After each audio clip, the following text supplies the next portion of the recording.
अगर आपकी computer screen पर सामने लिख करके आता है I am not a robot और उस पर क्लिक करने के बाद ही वेबसाइट आगे बढ़ती है, यानी कि वो कैप्चा अगर आप क्लिक करते हैं तो ऐसी स्थिति में आपका कंप्यूटर हैक हो सकता है या फिर आपका गैजेट या फिर फोन। तो इससे बचाव के लिए क्या साधन है और किन परिस्थितियों में ऐसी शामत आपकी आ सकती है जबकि आपके बैंक खाते खाली हो जाएं और आपकी जेब पर डांका पड़ जाए। हमारे साथ बातचीत करने के लिए आईटी एक्सपर्ट नितिन साथ में हैं। नितिन, सबसे पहले मैं ये जानना चाहूंगा कि कैप्चा क्या होता है और आखिर क्यों वेबसाइट वहां पर ये लिखती है कि I am not a robot और उस पर क्लिक करिए तभी वेबसाइट आगे बढ़ेगी। देखिए, जब स्टार्टिंग में इंटरनेट आया था तो वेब आया। वेब के लिए फिर क्या हुआ, उसमें बॉट्स आने लगे। बॉट्स मतलब एक ऑटोमेटेड स्क्रिप्ट हुआ करती थी। उस स्क्रिप्ट का काम क्या है कि जैसे आप कोई फॉर्म फिलअप कर रहे हो तो वो ऑटोमेटिकली फिल कर देगी। तो ऐसे क्या है कि ऑटोमेशन बढ़ता चला गया। अब उस ऑटोमेशन से क्या है, वेबसाइट जो है अननेसेसरी के जो बॉट्स होते हैं वो वेबसाइट को हैंग करने लगेंगे, वो ज़्यादा यूज़ करने लगे। तो इसको बचाने के लिए उन्होंने सबसे पहले एक कैप्चा आया। कैप्चा एक तरीके की टेक्नोलॉजी थी जो ये डिफरेंस क्रिएट करती थी ह्यूमन और ऑटोमेटेड स्क्रिप्ट के बीच में, बेसिकली जिनको हम बॉट्स कहते हैं। तो ये 2000 से शुरू हुआ था। सबसे पहले जो आया था वो बेसिकली आपने देखा होगा वर्ड्स वाले थे, जिसमें वर्ड्स जो है वो आपको मैनुअली टाइप करने पड़ते, जो भी जिसकी भी इमेज आती थी। फिर उसके बाद में थोड़ा सा एडवांस हुआ, उसका वर्जन 2 आया। वर्जन 2 में जो बेसिकली ये था कि उसमें आपको अपने कर्सर के थ्रू कहीं पे I am not a robot वाला जो था उस पर क्लिक करना था। इसी के साथ में एक पैरेलल में आया आपको इमेजेस, जैसे वो कम से कम 7 to 8 आपको इमेजेस देता था और उसमें से बोलता था कि साइकिल या कोई ब्रिज या कुछ एक पर्टिकुलर ऑब्जेक्ट जो है उन इमेजेस में कहाँ है। तो इससे डिफरेंशिएट करना। लेकिन जैसे जैसे एआई आता चला गया, उस एआई की वजह से ये जो कैप्चा जो है ये बॉट्स जो है या एआई की मदद से इसे सॉल्व करना ईजी हो गया। तो फिर उसके बाद इसका एक वर्जन 3 आया जो बेसिकली अभी गूगल और भी 2-4 कंपनीज जो हैं वो बेसिकली यूज करती हैं, जिसको उसका वर्जन 3 में वो पूरा ऑटोमेटेड हो गया। ह्यूमन बिहेवियरल एल्गोरिदम बैकएंड में चलती है जो ये पता करती हैं कि क्या ये ह्यूमन है या कोई बॉट्स जो है उसका यूज कर रहे हैं। तो अब उसका दुरुपयोग किया जा रहा है और तमाम जो हैकर्स हैं वो उसके थ्रू आपके गैजेट पर, पीसी पर जो हैकिंग का काम है वो करते हैं और इसके जरिए आपके बैंक खाते तक पहुंच जाते हैं। तो इससे क्या बचाव किया जा सकता है और कैसे जाना जा सकता है कि आखिर ये जो वेबसाइट है ये किसी हैकर द्वारा प्रायोजित है और या फिर ये एक सामान्य वेबसाइट है? ये अगेन एक तरीके के, सबसे पहले तो कैप्चा को कैसे एक्सप्लॉइट कर रहे हैं हम लोग ये इस तरीके से जानते हैं। कुछ वेबसाइट हैं जो आपकी ओरिजिनल हो सकता है बैंक की वेबसाइट को क्लोन कर लें और कैप्चा से आपको कुछ अनवांटेड चीजें ऐसी करा दें जिससे आपको नुकसान हो सकता है। जैसे कि सबसे पहले आपको लगेगा वो एक्चुअल में कैप्चा है, बट क्या होगा कि जैसे आपने मान लीजिए वेबसाइट पे गए, वो वेबसाइट लेजिटिमेट वेबसाइट्स नहीं है। पहली बात तो वो वेबसाइट HTTPS होनी चाहिए। आपका कोई भी बैंक वो आप चेक कर लो HTTPS का होना चाहिए, यानी कि URL में पहले HTTPS लिखा होना चाहिए। S for secure socket SSL होता है, ये एनक्रिप्शन होता है और इसको ऑथेंटिकेट करने के लिए थर्ड पार्टी अथॉरिटीज होती हैं जो ये आपको सर्टिफिकेट देती हैं। तो ये पहले HTTPS होना चाहिए। अब मान लीजिए कि आपने ध्यान नहीं दिया, मैं ये करता हूँ कि मैं एक एज अ नेव यूजर जो भी जिसको कुछ नहीं पता है वो एक वेबसाइट पर चला गया, उसे कैप्चा दिखता है, कैप्चा उसे लगेगा कि वो कैप्चा सॉल्व कर रहा है। कैप्चा जनरली जैसे मैंने बताया 2 या 3 टाइप का होगा। एक तो कर्सर आपको ले जाके एक बॉक्स में क्लिक करना होगा, I am not a robot आएगा। दूसरा हो सकता है कि आपको वही इमेज के पजल सॉल्व करने होंगे। तीसरा हो सकता है कि आपको कहीं पे टेक्स्ट लिखना पड़ेगा, जैसे IRCTC की साइट में आप अगर कभी पेमेंट करने जाते हैं उससे पहले वो ऐसी चीजें देता है।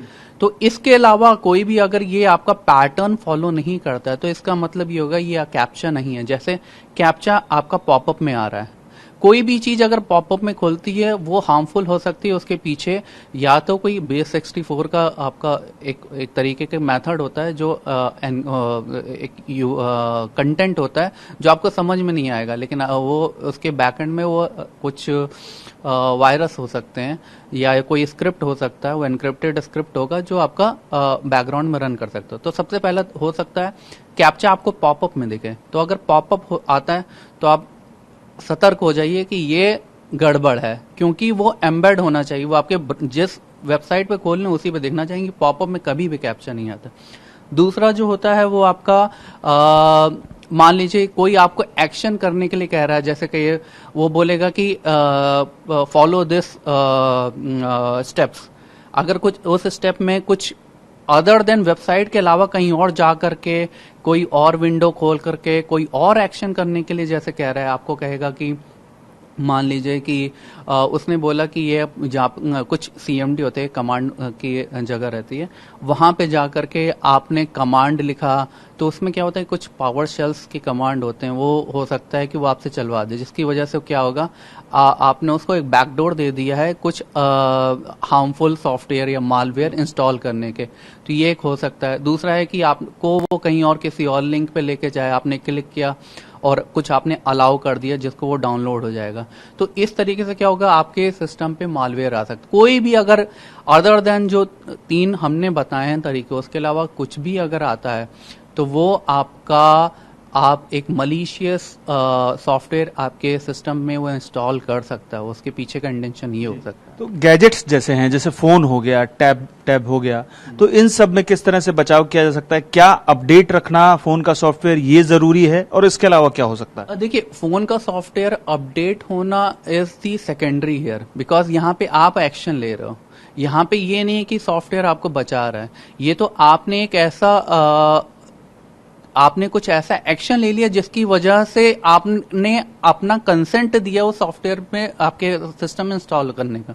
तो बेसिकली ये सॉफ्टवेयर अपडेट का नहीं है। सॉफ्टवेयर अपडेट आपका लेटेस्ट अपडेट या लेटेस्ट पैचेस होते हैं जो सिक्योरिटी को करते हैं, लेकिन आपने खुद ही सिक्योरिटी अपने आप बाईपास करी है। उसने आपको कुछ बोला कि ये करना है, आपने वो एक्शन ले लिया, तो ये सॉफ्टवेयर नहीं बचा पाएगा। हाँ, आपके सिस्टम में अगर एंटीवायरस है तो वो मालवेयर प्रिवेंशन कर सकता है, जो कि आपके सिस्टम में उस समय इंस्टॉल होगा, तो वो उस समय आपको बता देगा कि हाँ मालवेयर आपका कहीं पे डाउनलोड हो रहा है। तो यस, आप अगर एंटीवायरस सॉफ्टवेयर लेते हैं तो उससे बच सकते हैं। लेकिन इसके प्रिवेंशन के हम उपाय की हम बात करें कि अगर जिनको नहीं पता है या एंटरप्राइज लेवल पे, जैसे इनको कैसे बचना है, तो एंटरप्राइज लेवल पे अगर हम बचने की बताएं तो ब्राउजर पे कुछ सेटिंग्स होती है। पहली बात तो आप पॉपअप अलाउ ना करें। दूसरी बात, कोई थर्ड पार्टी जो प्लगइन्स है आप उनको अलाउ ना करें जब तक कि वो ट्रस्टेड पार्टी से ना आए हुए। तीसरा ये है कि कोई भी ब्राउजर में एक और सेटिंग होती है स्क्रिप्ट रन का, वो स्क्रिप्ट रन की सेटिंग्स को भी आप अलाउ ना करें, क्योंकि थर्ड पार्टी स्क्रिप्ट मतलब जावा स्क्रिप्ट एक तरीके का एक वेब का एक लैंग्वेज है जो आपके ब्राउजर को सपोर्ट करता है, ब्राउजर पे वो रन हो सकता है। तो आपने वो जावा स्क्रिप्ट को भी आपने अलाउ कर दिया, तो वो भी आपके बैकएंड पे एक सॉफ्टवेयर वो मतलब रन कर सकता है प्रोग्राम, जिसके थ्रू आपके सिस्टम में मालवेयर आ सकता है। यानी कि HTTPS जहां पर लिखा है URL में, वो वेबसाइट ठीक होगी, ये सबसे पहले देखें, और बाकी जो आपने उपाय बताए हैं वो उपाय किए जाएं। करेक्ट है, बिल्कुल। आप ये कुछ जो 4 चीजें हमने बताई, आप इसको फॉलो करेंगे तो इससे बच सकते हैं। अगर इन केस अगर आप इस चीज में चले जाते हैं तो सबसे पहले एंटीवायरस आपका लेटेस्ट वर्जन पे होना चाहिए, वो पूरा सिस्टम में स्कैन चलाइए एंटीवायरस पे। फिर उसके बाद आप अगर कुछ हो तो आप उसे प्रीवियस वर्जन पे जा करके रिकवरी करिए सिस्टम की, और इससे आपके मालवेयर जो लेटेस्ट आपका इंस्टॉल हुआ है वो आपका ठीक हो सकता है। और मान लीजिए खुदा ना खास्ता क्लिक कर दिया, तो उसके बाद क्या बचाव के उपाय हैं? क्या सिर्फ पुलिस के पास जाना ही उपाय है, या फिर किसी जो विशेषज्ञ हैं उनसे जाकर के तत्काल सलाह लें, और या क्या करें? देखिए, मैं ये अब इसके थ्रू अगर मान लीजिए या तो आपके सिस्टम में मालवेयर आ चुका है, मालवेयर जैसे या तो कोई स्पाईवेयर होगा या मालवेयर होगा जो आपका पर्सनल इंफॉर्मेशन कर रहा है, या कोई बैंक से रिलेटेड इंफॉर्मेशन ले रहा है, या फिर आपके पासवर्ड चोरी कर रहा है। आपको पता चल गया कि ये हो गया, तो इसका सबसे पहला प्रिवेंशन तो यही है कि आप नेटवर्क से हट जाएं। आप अपना सबसे पहले जो इंटरनेट है उसे आप बंद कर दीजिए। फिर सेकंड उसके बाद जा करके आप सिस्टम को प्रीवियस वर्जन पे आप जाइए, रिकवरी सिस्टम में जा करके अगर आपका कोई बैकअप है अपने विंडोज़ का लेटेस्ट वर्जन, उससे पहले कुछ रिकवरी पॉइंट बनते, वो रिकवरी पॉइंट बने हुए हैं तो आप रिकवरी पॉइंट पे जा करके अपने सिस्टम को प्रीवियस वर्जन पे लेके जाइए। प्रीवियस वर्जन अगर ये भी सॉल्व नहीं करता है फिर तो यही है कि आप इसको फॉर्मेट करके नया आपको इंस्टॉल करना पड़ेगा। डेटा का आप बैकअप ले लीजिए और फिर उसको फॉर्मेट करके इंस्टॉल करिए। भूपेन जी, आखिर ये कैप्चा क्या होता है और सही और गलत के बीच ये डिफरेंस कैसे किया जाए? सो कैप्चा एक बहुत अच्छी टेक्नोलॉजी है जो साइट्स ने यूज की है टू डिस्टिंग्विश बिटवीन कि जो बंदा साइट को एक्सेस कर रहा है वो रोबोट है या ऑटोमेटेड स्क्रिप्ट है या कोई बंदा ही इसको यूज कर रहा है। अगर हम थोड़ा सा पीछे जाने की कोशिश करें, जब इंटरनेट नया नया आया था तो कम से कम वेबसाइट हुआ करती थी। जैसे जैसे चीज़ें बढ़ने लगी, वेबसाइट बहुत बहुत बढ़ने लगी, बहुत सारे ऑटोमेशन टूल आने लग गए हैं। उनको यूज करके कई कंपनियां, सोशल मीडिया वो बहुत ज़्यादा एक्सेस करने लग गए उन साइट को। उसकी वजह से बहुत सारे नुकसान होने लगे। एग्जाम्पल ये हो सकता है कि आपको कोई फॉर्म भरवाना है, किसी से जेन्युइन इन्फॉर्मेशन लेनी है आपने, तो आप चाहते हैं कि बंदा ही फिल करे उसको, आप और मैं फिल करें उसको, बट कई यानी ह्यूमन ही फिल करे उसको। ह्यूमन ही फिल करे। बट क्या होता था, टेक्नोलॉजी के एडवांसमेंट के साथ लोगों ने रोबोट लिखना स्टार्ट कर दिया, तो एक ही मशीन से 50-50, 100-100, 200-200 फॉर्म फिल होने लग गए। उससे genuinity of the data has lost. तो वहां से फिर कंपनियों ने दे स्टार्टेड लुकिंग ऑन कि हम क्या कर सकते हैं, तो वहां पे उन्होंने कैप्चा से स्टार्ट किए। शुरू में कैप्चास का पर्पस इनिशियली ये था कि दैट आदमी ही उसको पढ़ पाए या ह्यूमन ही उसको पढ़ पाए। तो वर्ड्स आते थे जो थोड़े से मिक्स्ड अप हुआ करते थे, उनको रीड करना थोड़ा सा डिफिकल्ट था उस टाइम की टेक्नोलॉजी के हिसाब से, तो ह्यूमन उसको फिल कर देता था। टेक्नोलॉजी थोड़ी सी और एडवांस हुई तो और ज़्यादा ऑटोमेशन स्क्रिप्ट का एडवांसमेंट हो गया, तो उनको बाईपास करने लग गए, तो उन्होंने थोड़ा सा और बेटर कैप्चास को बनाने लग गए। तो उस केस में देर आर एडवांस टेक्नोलॉजी जिसमें इनविजिबल कैप्चास भी आते हैं। उसमें दे ट्राई टू मैनेज के आप उसको एक्सेस कैसे कर रहे हो साइट को। कुछ जगह आपसे वो क्लिक करवाते हैं, मल्टीपल टाइम क्लिक करवाते हैं। टेक द एग्जाम्पल, एक चित्र आएगा, एक ग्रिड आएगा जिसमें 8 से 10 चित्र होंगे। आपसे पूछेंगे इसमें कार कौन सी है, किसी और में पूछेंगे रेड लाइट कौन सी है, किसी और में पूछेंगे बसेस कौन सी है। वो बेसिकली आपका बिहेवियर जानने की कोशिश करते हैं। यानी कि ऑटोमेशन के जरिए कोई फॉर्म या कोई वेबसाइट में उसमें जो कारगुजारी ना की जाए, बल्कि वो ह्यूमन ही उसमें इंटरफेस करे, इसके लिए ये व्यवस्था की गई। लेकिन अब उसका दुरुपयोग किया जा रहा है और अब कैप्चा के जरिए ही लोगों के कंप्यूटर पर कब्जा करने की कोशिश की जा रही है। उनके बैंक खातों तक पहुंचने का जो हथकंडा है वो अपनाया जा रहा है। तो ये जो है कैसे जाना जाए कि आखिर जो वेबसाइट है उसमें जो कैप्चा है वो सही है, और या फिर ये किसी की शरारत है या कोई साइबर ठग इसका इस्तेमाल कर रहा है?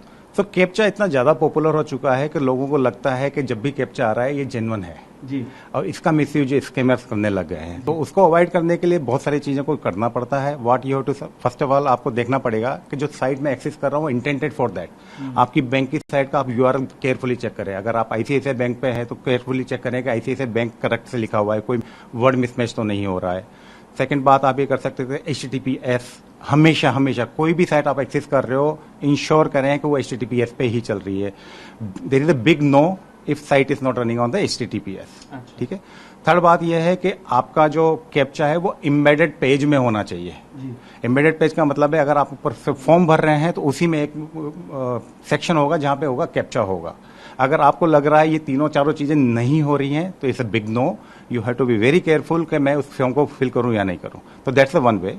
सेकंड बात है आपको ये देखना पड़ेगा, लेट्स से आपके पास कैप्चा जेन्युइनली आ भी गया, HTTPS साइट भी है, आपको URL भी जेन्युइन लगता है, आप क्या करें? आपको ये केयरफुल देखना पड़ेगा कि जो स्टेप आप परफॉर्म करने की कोशिश कर रहे हैं वो किस टाइप की एक्टिविटी पे चल रही है। अगर ये सिंपल क्लिक है it may be okay, but अगर वो आपसे मल्टीपल स्टेप्स करवा रहे हैं they are not in the similar nature. अगर सिमिलर नेचर की नहीं है, आपने पहली बार कहा क्लिक करो, दूसरी बार कहा कोई कमांड चला दो, तीसरी बार कहा कुछ इंस्टॉल कर दो, चौथी बार बोल दिया आपको कुछ अलाउ कर दो, ये बिग नो है।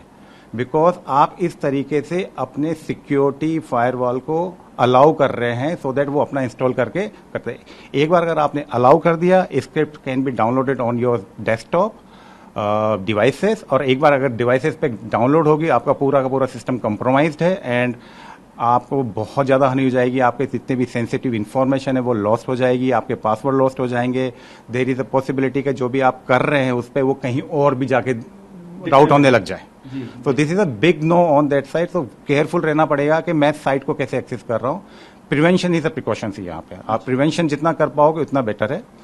Of course antivirus helps on that, आप जितना अपडेट। मैं उसी पर आ रहा था कि प्रिवेंशन से इतर अगर हम कुछ सुरक्षा बढ़ाना चाहें तो क्या एंटीवायरस काम के होते हैं? एंटीवायरस ऐसी चीजें जो होनी ही चाहिए।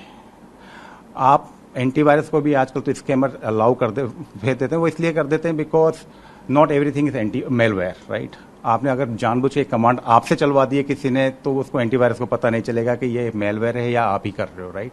बट उसका एक पर्पज ये होता है कि एंटीवायरस कीप अपडेटिंग, बहुत जल्दी जल्दी अपडेट होते रहते हैं। जैसे ही सेंट्रलाइज अथॉरिटीज को पता चलता है कि इस टाइप का कोई एंटीवायरस वायरस मार्केट में आ गया है तो वो उसका पैचेस निकाल देते हैं, तो आपकी प्रिवेंशन होने के चांसेस बच जाते हैं। बट अगेन मेरा तो सजेशन यही है कि जितना आप प्रिवेंट कर सकते हैं इस टाइप की सिचुएशन को उतना बेहतर है। डोंट रिलाई कि जस्ट मेरे पास एंटीवायरस है तो मैं सुरक्षित हूँ पूरा। यानी कि जागरूक होने की ज्यादा जरूरत है, यद्यपि कि आप जो है सुरक्षा के उपाय खोजें। हाँ बिल्कुल, एंटीवायरस पर आप ब्लाइंडली फेथ नहीं कर सकते। बहुत सारी चीजें एंटीवायरस रोकता है, वो बहुत जरूरी है। बट आप बिल्कुल इग्नोर होकर नहीं कर सकते कि मैं किसी भी लिंक पे क्लिक कर दूं या किसी भी कर दूं। आपको जितना जागरूक हो सकते उतना करो। साइट को यूआरएल को ढंग से देखो, कोई भी ईमेल में आ रहा है उस लिंक को नहीं क्लिक करो, व्हाट्सएप पे कोई भी लिंक आ रहे हैं उनको नहीं क्लिक करो, क्योंकि ये कहीं पे भी ले जाके आपको ऐसी सिचुएशन में डाल सकते हैं जहां पे आपका डेटा कंप्रोमाइज हो गया। और आजकल more less everything is digital. अगर एक बार आपका डेटा कंप्रोमाइज हो गया इट्स गोइंग टू हैव बहुत बड़ा डैमेज हो जाएगा आपका, और उसमें फिर तो you lost more less everything. मान लीजिए कि हम देर से जागरूक हो पाए और हमने क्लिक कर दिया, तब भी क्या कोई बचाव के उपाय हैं कि हम किसी भी तरह से खुद को सुरक्षित कर सकें, जैसे इंटरनेट से अलग हो जाएं अपनी डिवाइस को, इस तरह से कुछ उपाय? डैमेज को कंट्रोल करना चाहिए। अगर आपको कहीं से पता चल गया कि आप कंप्रोमाइज हो गए हो, जैसे आपने क्लिक कर दिया एंड आपको बाद में पता चला कि कुछ तो गड़बड़ हो गया, सबसे पहले इंटरनेट को स्विच ऑफ करो, आपको डिवाइस को शट डाउन कर दो ऑन दैट साइड, और आपका जो डेस्कटॉप वगैरह है उसको भी शट डाउन कर दो। Then take the experts help on that side, उसको रीसेट करने की कोशिश करो। पूरा फैक्ट्री रीसेट हो जाती है डिवाइसेस, आप उसको वैसे कर सकते हैं। हार्ड रिबूट हो जाते हैं, वो भी कर सकते हो। डेटा को क्लीन कर सकते हो पूरे के पूरे को, वो भी कर सकते हो। ये सारी चीजें करनी चाहिए अगर आपको लगता है कि आपका डेटा कंप्रोमाइज हो गया या आपकी डिवाइस कंप्रोमाइज हो गई है। क्या ऐसी स्थिति में पुलिस को इन्फॉर्म किया जाना जरूरी है, जबकि अगर आपको लगता है कि आप कंप्रोमाइज्ड हो गए हैं, और विशेषज्ञ भी कहते हैं कि आप कंप्रोमाइज्ड हैं और ऐसी स्थिति में अब आपको फैक्ट्री सेटिंग्स ही अपनानी पड़ेंगी, रीसेट करना पड़ेगा, तो क्या ऐसी सूचना पुलिस को देना जरूरी है ताकि और लोग जद में ना आए? बिल्कुल बिल्कुल, आप जितना अवेयरनेस आप कर पा रहे हैं किसी और को कोई और नहीं कर पाएगा। जैसे आपके साथ एक सिचुएशन खराब हो गई है या आपके साथ इंसिडेंट इस टाइप का हो गया है, आपकी पहली ड्यूटी बनती है कि आप पुलिस को इन्फॉर्म करो so that they can spread the word to the rest of the people. वहां पे हो जाएं और वो कोशिश करें कि जो स्कैम कर रहे हैं उनको भी पकड़ने की कोशिश करें। इसलिए मैं तो कहूँगा आप जितना स्प्रेड कर सकते हैं न्यूज़ को, पुलिस को, साइबर सिक्योरिटी को, सबको इन्फॉर्म करें, और बट इंश्योर करें आप अपनी उस डिवाइस को थोड़ा सा आइसोलेटेड करके रखें। ये जो भी इन्फॉर्मेशन कर रहे हैं आप किसी और डिवाइस से करें, बिकॉज अगर जितना आपकी ये डिवाइस लाइव रहेगी उतना ही मोर और मोर डैमेज के चांसेस बढ़ते चले जाएंगे। हमसे बात करने के लिए बहुत बहुत शुक्रिया। तो आपने सुना आईटी विशेषज्ञ भूपेंद्र जी को, जिनके मुताबिक जागरूकता सबसे बड़ा हथियार है, और अगर आप किसी मुसीबत में फंस गए हैं तो जरूरी यह है कि सही कदम उठाएं और साथ ही विशेषज्ञ से भी राय ले सकते हैं। इसके अलावा जरूरी यह है कि पुलिस को भी सूचित करें कि हां, मेरे ऊपर इस तरह का साइबर हमला हुआ था, और पुलिस दूसरों को भी जागरूक करे और कदम भी उठाए। पीयूष पांडे, टीवी 9 भारतवर्ष, नई दिल्ली।